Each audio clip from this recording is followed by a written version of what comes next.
topic for today, that is data generalism and artificial intelligence. There has been a myth about artificial intelligence a lot, that it is a growing field, and there has been an increasing uh, threat or a fear among the people that the artificial intelligence might eat up into their jobs, and it is causing a lot of insecurity as well. As Ginny Rometty, one of the chairpersons from IBM, quoted in one of her interviews, that some people call this artificial intelligence, but in reality, this is just a technology that will enhance us, that will improve us. And so instead of artificial intelligence, we should call this as an augmentation to our intelligence. So what exactly is data generalism and artificial intelligence? So the generalism has improved a lot and changed a lot in the past several years. So according to me, I feel that it is a form of storytelling. It can be via any medium: text, images, or videos. Text primarily consists in form of articles, editorials, or the opinion pieces. And then comes images. We have known, and you might have also heard of a phrase that a picture speaks 1,000 words. And it is a very good way to capture somebody's attention, I feel, because picture denotes emotions. Picture denotes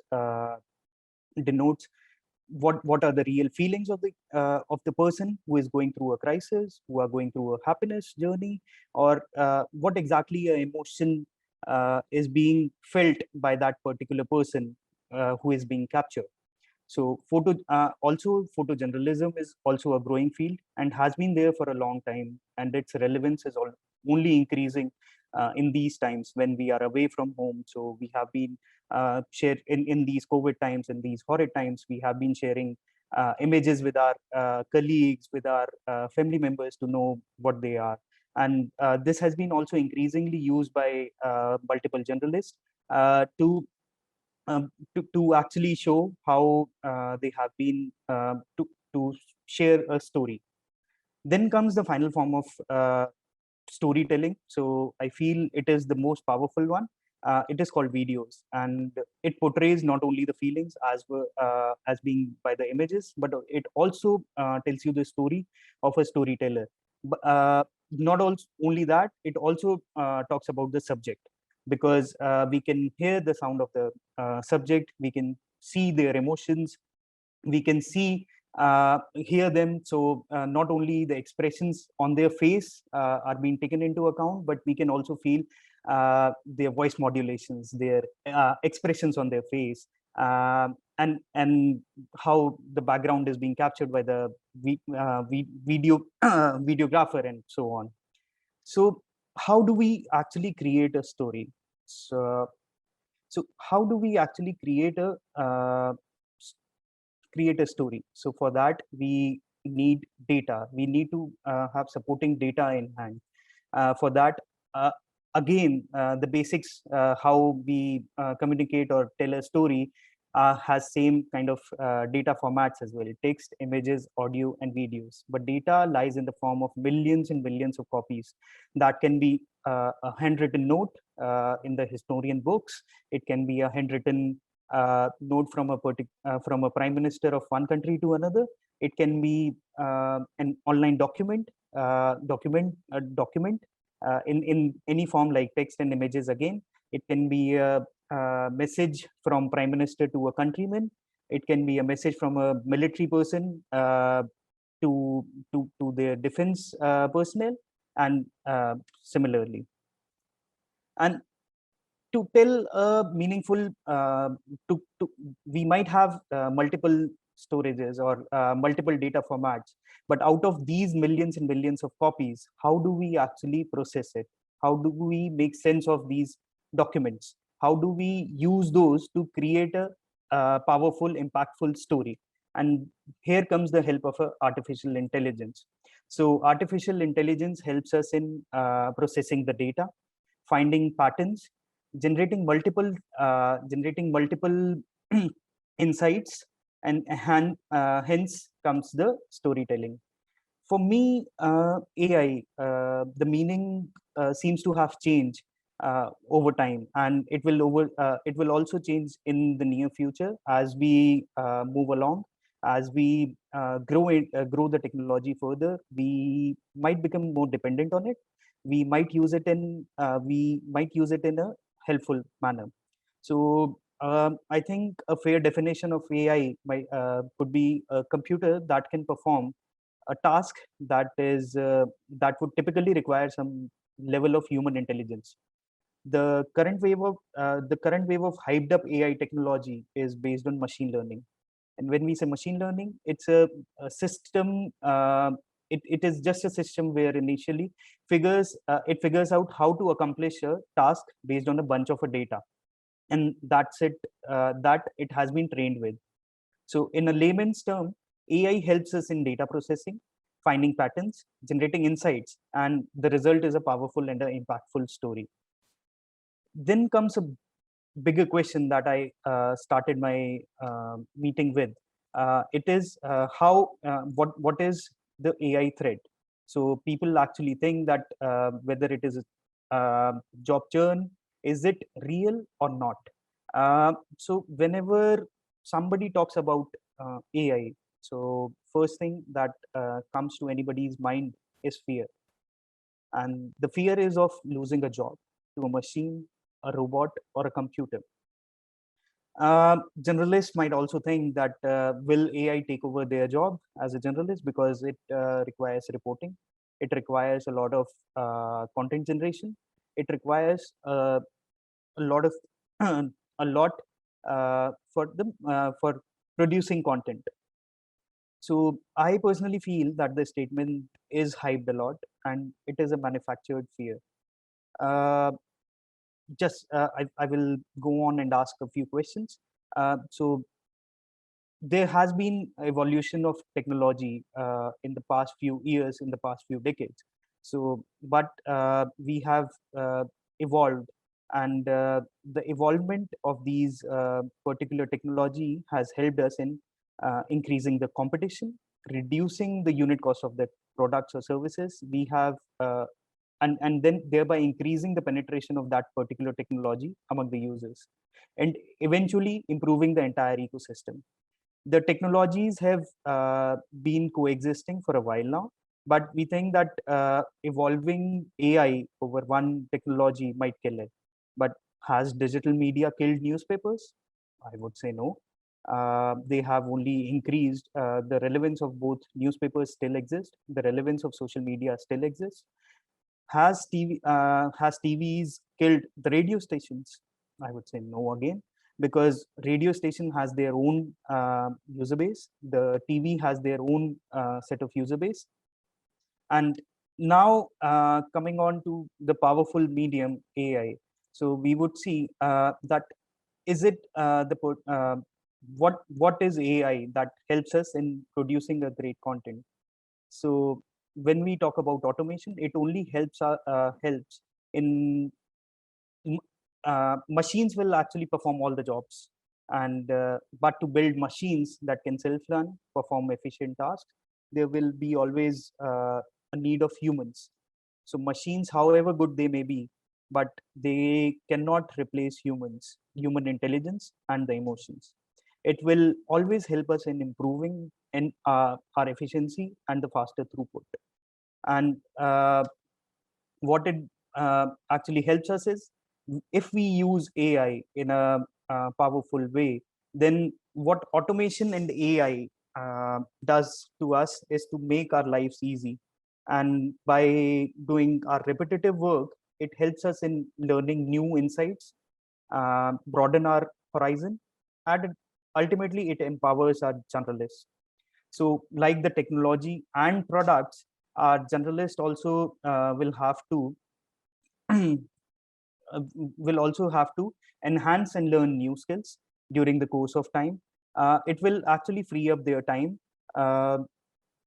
their time in generating and focusing on producing high value content. There have been instances where with the use of AI, we were able to churn or produce a locally relevant content or locally relevant regional story into a national story or a national investigation. There was a case in US in which the team was working on. We identified that there were certain there was a certain team of doctors who were misleading the patients and getting their tests done fraudulently. So this story is of Virginia. The journalist over there was from New York Times or the Washington Post. Sorry, I do not remember the name of the newspaper uh, correctly. So the generalist went on to do the data analysis. They found the pattern that this pattern is not only consistent in their region or district, but also it was consistent throughout the state. After realizing that it is a statewide impact, they turned the investigation and started to collect data points alongside all different neighboring states. After collecting data, they identified a pattern that a particular doctor who are associated with a particular university were responsible for the same kind of treatment or fraudulency. So they converted this particular regional story into a nationwide story, and there was a far spread investigation done. And so, and then all the doctors were reprimanded for it. Responsible doctors were reprimanded for it. So here we see there is definitely the power of AI in these type of contexts. When we use the term AI, it is also required to be learned that what exactly is AI. So we have been using AI a lot in our day-to-day lives. It could be from a small thing that you might not even realize while using that. So it could be the Face ID on your mobile phones. It could be the search engines, how Google and Bing are using different kind of signals from your search history. It could be whatever you search on their browser, they make their tools more advanced. They make the tools learn all by themselves. That, let's say, Naman likes to read more about cricket, or maybe Dr. Ramesh wants to learn more about hockey. So whenever I search sports, they throw me a content related to cricket. But whenever Dr. Ramesh searches for content, for sports content, they throw him a hockey content. So this is how the relativity of AI comes into effect. So they also identify, like other social media platforms also, Facebook, Twitter, Instagram, they are also using deep AI techniques to collect different signals. So it could be ranging from the data consumption pattern, the demographics like gender, ethnicity, my age group, the geolocation where I am based. So if I am in Noida, in Ghaziabad, so Google News, if you had a chance to observe it, if you open Google News, there is a small section under it called as Google News Local. So under local, they always show me the news of Ghaziabad. So there is high propensity that since I am accessing the content or the application from Ghaziabad, there are high chances that I might end up clicking on it. So they might show me the crime news, they might show me how if some important politician is coming around, if there is a traffic jam in my area. So I end up consuming that content, and ultimately that signal goes to Google or Bing, and they identify that I am interested in local content. So they try to churn out more local content relevant to me. You might all have also seen that sometimes there are ads that you search for, or the products that you search for on Amazon or any other e-commerce website.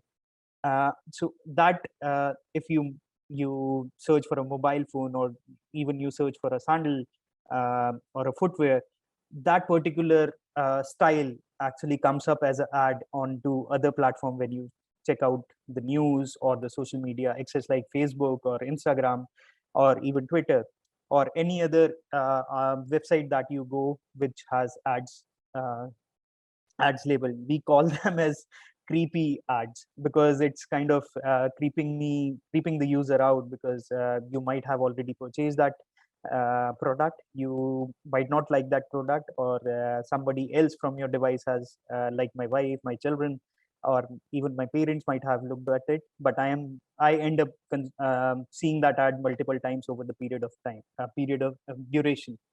So even these companies are collecting, like e-commerce companies are also collecting a lot of data. They are creating user profiles, and then they recommend you the products which with a high likelihood of you buying it. Last example of how you are using AI is the spell check. So you might have noticed that whenever you type an email over Gmail, if you mistype a word, they mark it under a red line, or even Microsoft Word does that. So it improves, it identifies that it is a grammatical mistake, it is a spelling error, and then it helps us in your in composing a sentence better, in reducing the error rate, and this is how AI is helpful in various ways to us. In terms of generalism, these were some of the AI techniques that we have been using in our day-to-day lives. But coming on to the AI tools that we use in generalism, that might be much more interest of you. We used to, you might remember the time of 1980s, when and or the professors might correct me if I'm wrong, but the majority of the information was broadcasted either over a radio channel, All India Bharati Radio, or it was only a single TV channel, DD News, that was a DD TV that was there, which had a 30-minute bulletin. So, and at that time, there were only limited number of reporters in the field who would actually write in shorthand in their notebooks, and the entire process of noting, drafting the notes, and sending it to the agency was actually very time consuming and required a lot of effort. And mind you, it was also the error rate was also pretty high, because you might misspell it, because of the hurry, you might do you might end up noting it incorrectly. Then came the time in 1980s, or the early 1980s or so, when there was a presence of audio recording devices. When the audio recording devices came in, it actually reduced the error rate. So generalists were more focused on grabbing actually what the interviewer is saying, rather than just noting it down blindly. It helped them in understanding the comment that was made by the interviewee and the interviewer, and they also it also helped them in reducing the error rate, because they could listen to the voice modulations over and over again, and identify the pattern, or identify what was the intent behind the sentence said by the person. Then came a time when video cameras were freely available, but they were costly items. Then came a time when it is today as well, we are actually using a lot of mobile phones to transmit data, to shoot the interviews, to transmit uh, the information from one place to another, to share it to multiple people. This is complemented by the transcribing and the translation tools that the multiple organizations have been using at their end. What it does is now what it does is we do a recording. The algorithm, the machine is trained with hundreds of thousands of hours of recorded audio and manually typed transcripts. So if, let's say, I say Bangla, so the transcript should say Bangla, but how would the machine learn that?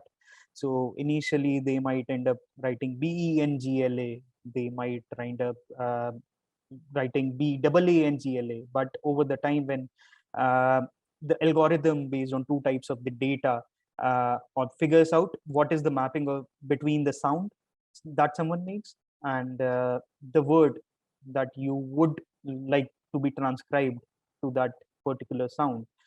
Uh, so if we give enough examples to the computer, then it might be pretty good, then it can do a pretty good job of transcribing a new piece of audio that you feed it back to the computer. So so in the regional or the media houses, how we actually transcribe the data, it is using some tools. There are um, no editors behind the desk right now to listen to it and transcribe it directly. So it saves a lot of time and make the process more efficient.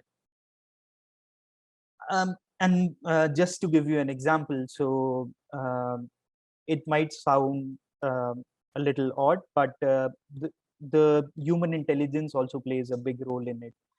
So even these AI tools are not error free. So I was just so this is something that I just noticed on a Netflix or a Prime Video. So there were I you might have heard of a movie called Ravan, so in which Abhishek Bachchan and Aishwarya Rai acted. So in that particular movie, there was a song "Behne De Behne De." It is a A.R. Rahman composition. So when you see the transcribe or the or the subtitles over there, so it translates into give me your sisters," which is entirely absurd, which is entirely not culturally appropriate. So these are some of the things that we should also keep in mind while using AI, that AI is not completely error free. And though it might reduce our workload by doing the heavy lifting of daily millennial jobs, but we will also have to take care of the exceptions. We will also have to be prepared for the risks that come along with it. So this is one of the examples that I really like about AI sharing about AI.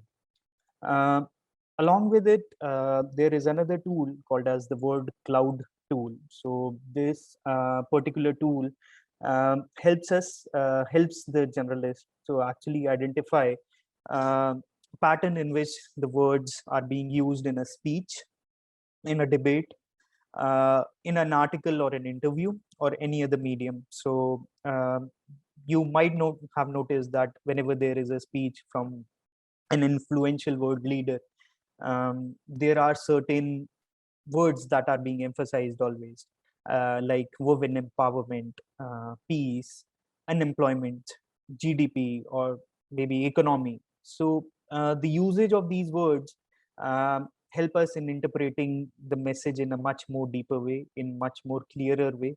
Um, it also identify, you might have also noticed that Aaj Tak or India Today, or maybe Z News also does a word cloud technology, uses this technology during some of the Narendra Modi speeches on 26 January, on the debates on during the budget, or during some important events like G7 speech or something, that how many times a particular Swachh Bharat Abhiyan has been quoted at saying.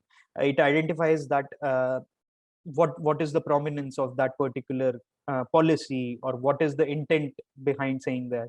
If the person is saying it repeatedly in multiple times during a 1,000-word speech, or let's say 2,000-word speech, then it identifies that it is important. It identifies that from the past, the focus has been shifted from Swachh Bharat Abhiyan to maybe women empowerment, and maybe next year it shifts uh, to banking, to digital banking and all. So the focus gets shifted, but the data remains over there in the highlight. So we can go any time back into the time and seek out information from this particular tool on how the different words have been used by different personalities. Obviously, we will need to have access to their content, and not always we have access, because of some of the times that happens is the access might be limited, the access is restricted.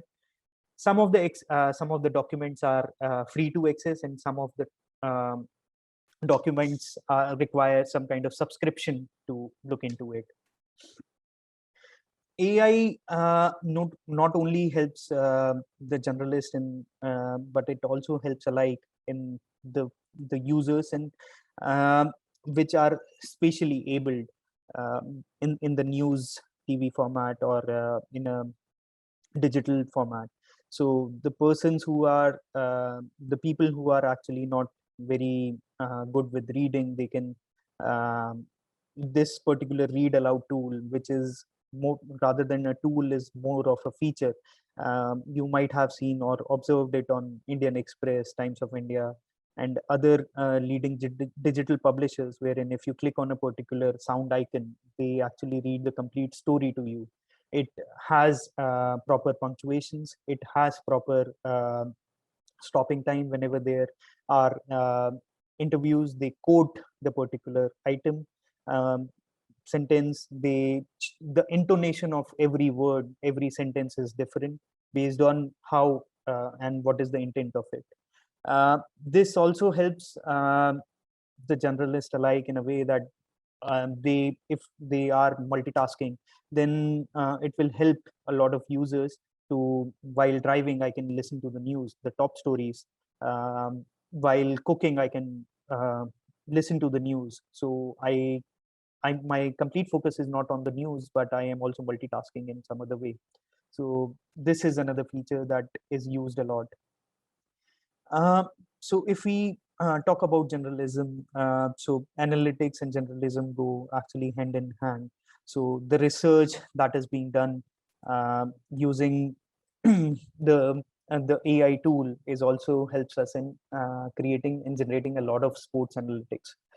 You might have seen that there is an increasing team which actually travels with any of the sports team, be it India or be it abroad, which actually identifies the patterns on how the team conditions are, how are the weather conditions. Based on that, what should be the team strategy, and then analyzing this data, they identify the team strengths and weaknesses, and completely check out and prepare the match strategy, which has helped not only and you can see how India has been improving and more so in all the sports. So with all these AI tools comes the responsibility of actually using them in a responsible way. Um, so we should make sure that the content, the data that we are collecting and that we are processing should be used in um, used in a much more uh, efficient way, not only derogating somebody, but in a helpful way. So that makes me come to my next point as a content moderation, comment moderation. It helps us. This particular tool is being used by not only the social media companies like Facebook, Twitter, Insta, to weed out all the communal and negative comments, but also by different media publishers, because in the newspaper what happens is, or in the radio, it is only a one-way communication. The generalists share their experience, they do a write-up, and they forget. But with the digital medium comes the responsibility of actually communicating with the user in a two-way communication. We listen to the feedback, what the users are saying. They may have their queries, they may point out um, certain bit of errors in our story. They might have differing opinions. They might have different idea of how we are communicating the story. So there are chatbots, there are comments sections enabled across all the digital mediums that are there, which this comment moderation, what it does is it does a tone and voice guideline check, which is built into the system, like uh, like and we can tweak it to make it culturally appropriate. So giving you an example that beef, a word beef or a pork is might not be culturally appropriate in India, but it might be in other countries like Australia or GB, that is United Kingdom. So it might be okay to use that. It might be okay to use some kind of cuss words or abusive words in those languages, but in India we might not be very comfortable using those. So comment moderation tool, what it does is it blocks all those contents which have these kind of content, and it helps in maintaining the sanctity of the platform, the sanctity of the brand. It helps in maintaining the brand label, as so to say. Then the biggest use of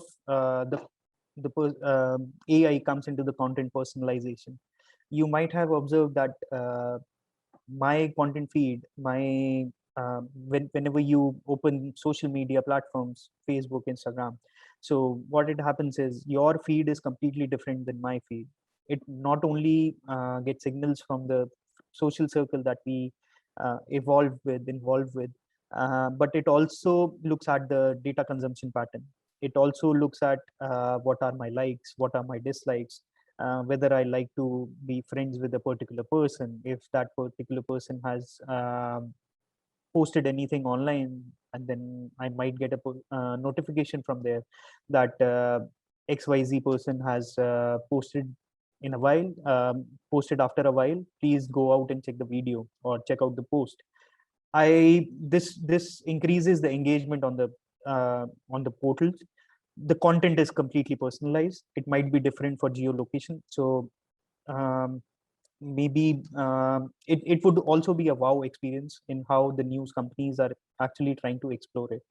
As I took an example of Google News, if I am able to see the Google local news, then it would be a good engagement feature for me. I would be more knowledgeable about my nearby surroundings and all that. If we look at the wider use of this personalization, so how other media organizations in US are approaching this is looking at providing a different content feed for everyone. So Dr. Ramesh might get a completely different news feed, so from mine. So since arbitrarily, if I guess he is based out of from Kolkata, so some of the Kolkata news might be available to him. If I am based out of Chennai, so generally the news, if we see our news industry, they are particularly focused on Delhi or the northern region of India, the Lutyens street, if we say, because all the news hub are primarily situated here. So their focus is less on northeast of India or the south of India. If the person or the user is accessing Times of India or Indian Express from let's say Chennai or Karnataka, if they get Karnataka news on top of the national news, there are higher chances that they end up consuming that content, and they would be happy to see that this type of content is being presented to them. So it is our responsibility as generalists to promote content which is relevant to the users, and AI helps us in deciding in publishing the content. What it also does is it also helps us in content optimization. So we pull in there are hundreds of um, stories that are generated daily, but not all the stories make it to the homepage. Some of the stories are created just because they are trending on social media. Some of the stories does not make a cut because they are not as they have the misfortune of ending up on a day when some big personality is in the news, or there is some major setback or a major controversy is broken out. So what the with AI, we can do a content optimization on the page. Let's say I have read a particular piece of news. So if I have already read a particular piece of news, why would I be interested in it again? So it will, whenever I refresh the page again, they will show me a new piece of content.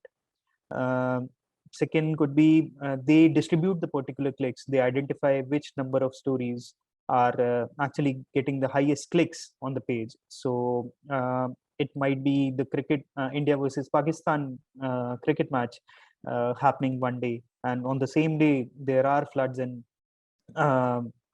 floods somewhere in India.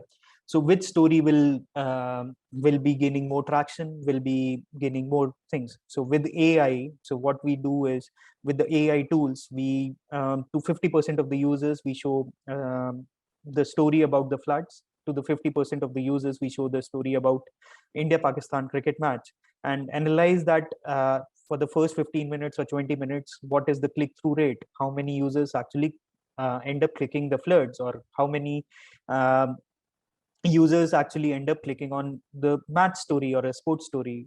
This helps us in identifying that the floods are more trending, or the floods are should be given more importance.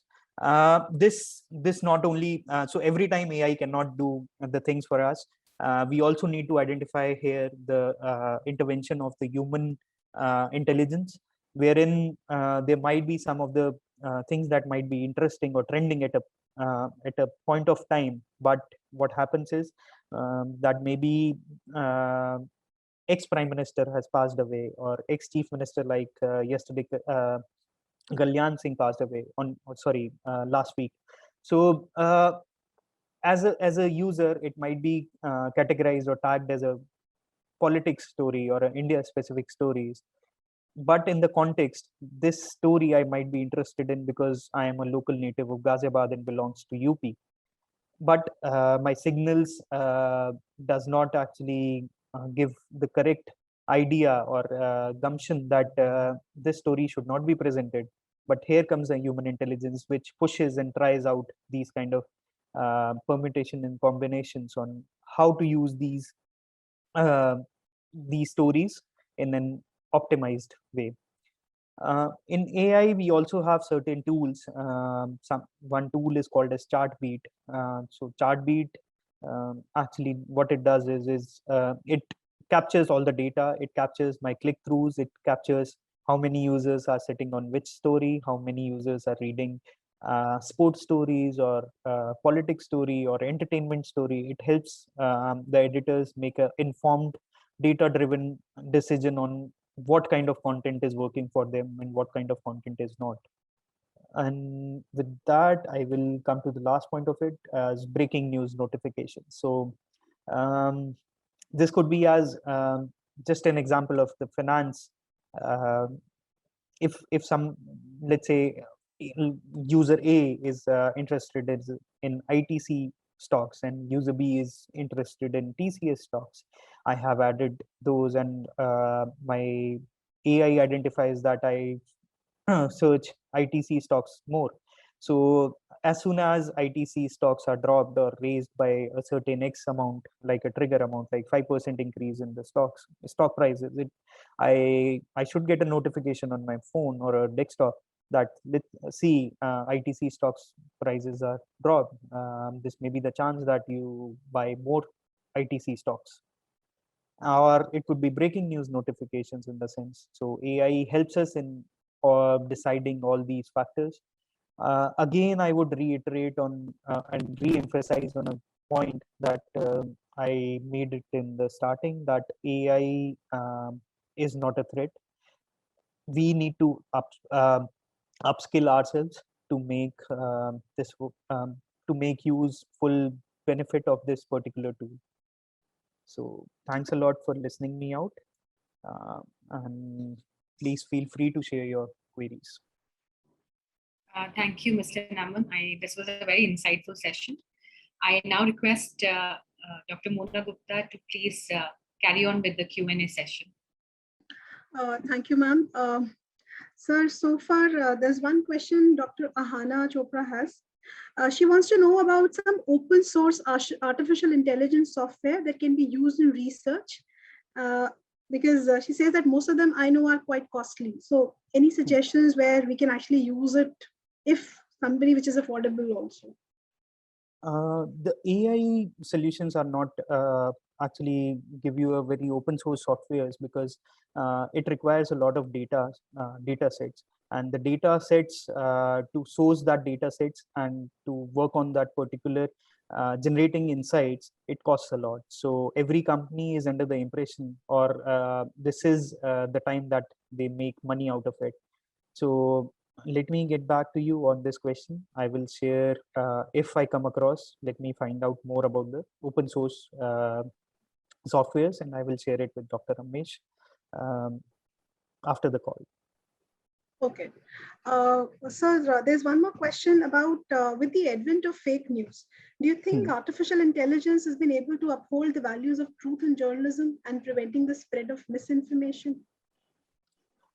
It's a very good question about the fact check and the fake news. It's one of the nemesis that we are trying to chase.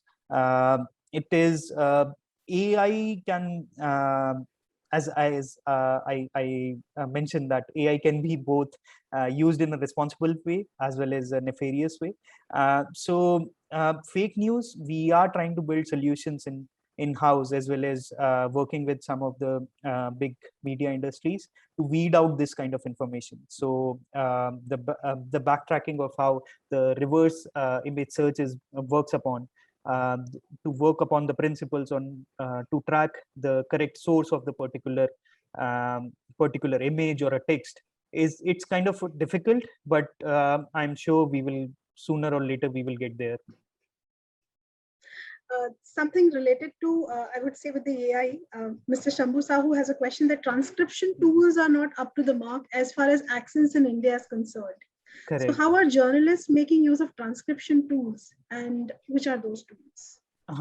So I will. Naman ji, please आप अपना camera अगर on कर लेंगे तो. Is it? Is it? Camera off कर रखा. Just a second.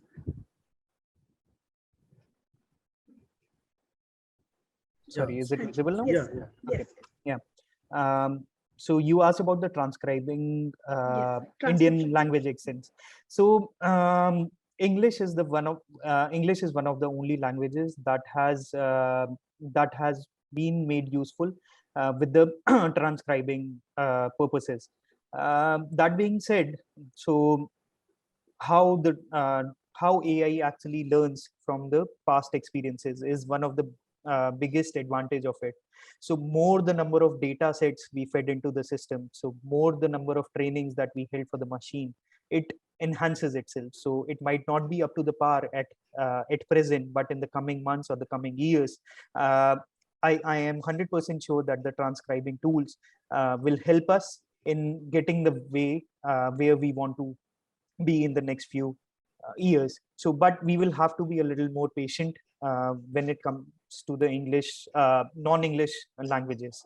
Even giving an example of Bing and Google search engine. So Bing has been putting a lot of effort in pushing their search engine, but somehow Google has been we are only playing a cat and mouse game, wherein Google just leaps ahead of us.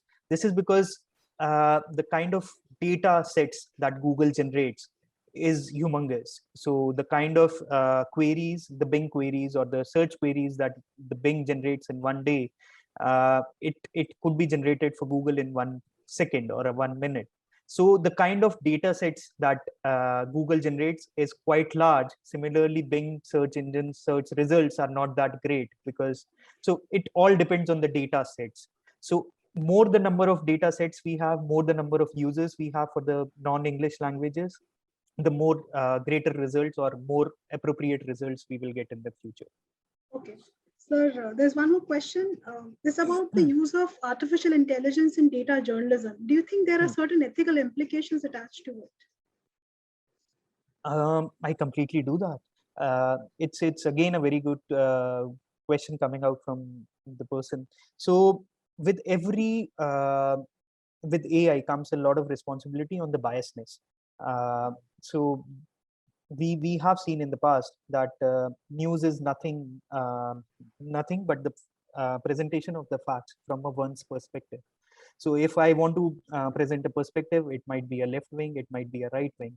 But with the AI, the person, the biggest challenge that, or the hurdle that we are facing is to create unbiasedness in the algorithms that we create. So the persons are themselves, so the person is actually responsible for creating an algorithm. but creating in ways in the systems in place to make sure that not only Namangar actually have to go to design a particular system uh, to design an artificial intelligent algorithm, but it also is vetted by maybe Miss Mona, Miss Saloni, or Dr. Ramesh. Then it creates a neutral, unbiased kind of algorithm. So again, again, the answer is that we are yet not there. It is a relatively newer technology. It is an emerging space. News has not been, data journalism is relatively naive in India, but it will get there. We will surely get into a place where things would be agenda driven. But as and when we encounter these challenges, we would be ready to overcome them. So there's a very interesting question. I think every teacher would be interested to know this. Well, in journalism, we especially in newsrooms, virtual realities are presenting the simulated environments and becoming the immersive representational spaces. So first, the question is, what do you have to say about it? But do we as a teacher should also take this to our classes? Virtual reality. It's kind of an interesting thought. If you ask me, my personal opinion would be a big no-no. I am not a big fan of virtual reality in newsroom. It it kind of creep me out in that sense. There was a show I was looking in Aaj wherein there was heavy rain in Mumbai, and the anchor was standing in the studio, but the virtual reality actually showed her with her knee dip water. It kind of uh, it is kind of insensitive to the person who are living in that particular area in Mumbai, where they are facing these kind of difficulties, but we are being insensitive to them by showing this kind of virtual reality. Virtual reality, I feel, could be used in a way. Uh, um, you also used a very good term along with it called as immersive experience. So immersive experience not only means that we need to dive into virtual reality. There are hundreds of other ways to look at the immersive experience. So one could be, I guess everybody of us reads a newspaper once in a day. So there is a ad, car ad that comes along into Tata Motors was one of the companies who actually experimented with immersive experience, including both virtual reality as well as immersive experience. So what they did was, as soon as you scan that particular QR code on that newspaper, it will download it will download an application on your phone. Along with download of application, you would be able to actually drive that car in a virtual reality experience on your mobile device. So you would be just like Pokemon Go. You would be able to drive that in right outside my car, right outside my house. So it was a very good experience in that. So in virtual reality, if we are able to see that kind of stuff as an immersive experience, I think it would be a good thing. But coming on, just I think that storytelling should be in a way that does not align with any kind of, uh, as I said earlier, insensitivity. So we should also mark and make sure that we are able to pursue, we are able to be truthful to how we are telling a story to the user. We should be good intention people who are putting out our opinion piece, and not only just riding on a new hot wave of AI and virtual reality and immersive experiences. Thank you, sir. In fact, Ms. Poonam Singh has given us a suggestion that we can use descript.com as one of the tools for transcription. There's another question which has come from Dr. Baninder Rahi, that global discussion says that biggest challenge before all the nations in coming years will be human job loss because of AI. Though you've picked up that point, but still there are thoughts about it, that how are we dealing with it? And are there any training programs for the people about this? So there is, I might be completely wrong in it, but there is no data as such which actually defines or describes a particular pattern in how the AI has resulted in a job loss. It is only our assumption that with the increasing use of AI, there would be a loss in jobs. But there would be only a loss in millennial jobs. Users or we as a employed person, we will have to upskill ourselves every time. So there was a time when we were using calculators, but is calculators needed right now? No, we are using mobile phones. But ask a person who is a shopkeeper, he cannot type tap on their mobile phones. It will just crack their screens. So the usage has grown beyond it. The usage has so there would be loss in jobs. I completely agree, but it would be dependent on the person, how they are able to cope with the changing times. It is not like that if the cars was there, the use of cycles completely vanished, or you won't see any person going on foot. If there was an invent of so the technology, with technology, I always feel that there is an evolution that comes along. It helps us in achieving our goal in a much more efficient and faster way. So if I keep myself tracking to the days back in 1990s, or so I would be slogging hard in the library to search for content, to search for books, to search for citations. But now it is on I just log on. I need to log on to internet and find that. So it has made my job easy, but it has not completely lost the charm of a library. The people who love to read the books, they love to read the books. So the passion in them lies on how they carry along with the particular evolution of a technology. This is completely my take. The